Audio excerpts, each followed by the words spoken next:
Machu Picchu, the enigmatic resting place for one of the secrets of a lost and storied empire.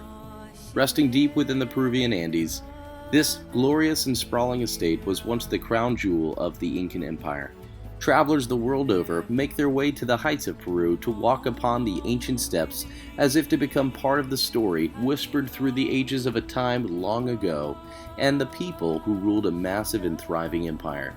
Taking a total of 2.5 hours by train to reach the town of Aguascalientes at the foot of the great site, you begin your ascent. From there you continue your trek on foot. Reaching the summit is another 2 hours of upward hiking. The altitude and terrain are not for the faint of heart. Your hike will take you up over 1,000 feet to catch a glimpse of some of the most spectacular scenery ever seen by man. It's a wonder why a people would build such a place in such a remote and inaccessible location. The shrouds of mystery, much like the clouds that swell around the city, have subsided in the centuries since its rediscovery. First found and brought back onto the world stage by Hiram Bingham in 1911, Machu Picchu stands out as one of the old world's greatest wonders. On a journey to find the lost city of Vilcabamba, the last holdout of Incan royalty and the remains of a shattered empire, Bingham stumbled across this site.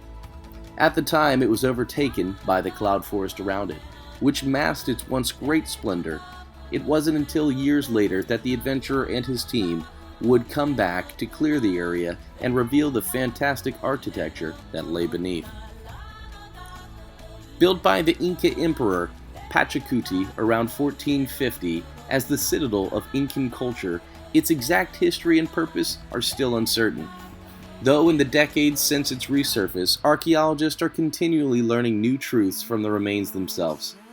Newer expeditions beginning in the 1980s and continuing to the current time have cast a light on the secret that time forgot. It is now accepted that the site was a summer estate for the Incan emperor with a standing population of 300 people.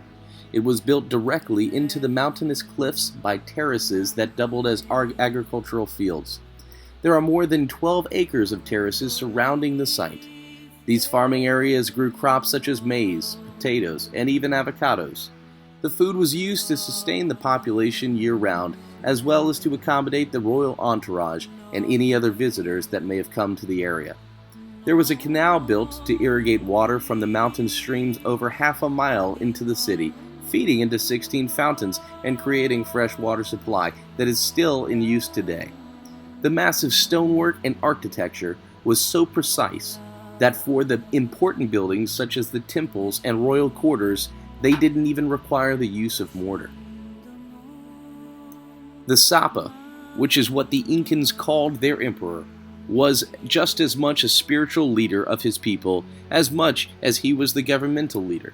The Inca worshipped Intu, the sun god, and regarded the Sapa as a descendant of Intu.